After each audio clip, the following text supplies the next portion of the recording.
Good evening, Rhondda. Noswaith Rhondda. I'm Steffan Rhodri, and I hope you're all well in Rhondda.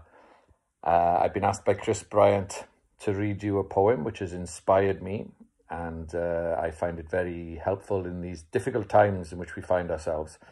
It's a poem called Dychwelyd. It's by T.H. Parry Williams. It's in Welsh, but I've got an English translation which I will read afterwards.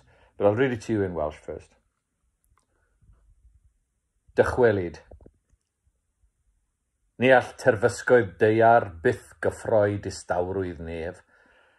Ni sigla lleisiau'r llawr yr ymyster y tangnefedd sydd yn toi di ddim di archoll yr ehangder mawr.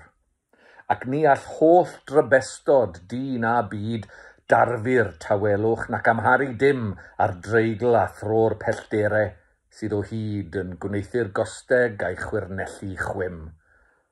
Ac am nad ydyw'n byw ar hyd y daeth o gri ein geni hyd ein holaf gwyn yn ddim ond crych dros dro neu gysgod craith ar lymder esmwyth y medandod mwyn, ni wnawn wrth ffoi am byth o'n ffwdan ffôl, ond llithro i'r llonyddwch mawr yn ôl.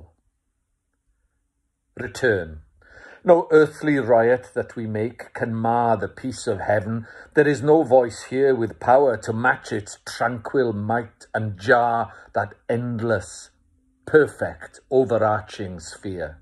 Not all our human tumult here below can break the seal of silence, nor surprise whatever moves the stars to come and go, forever spiraling on soundless skies.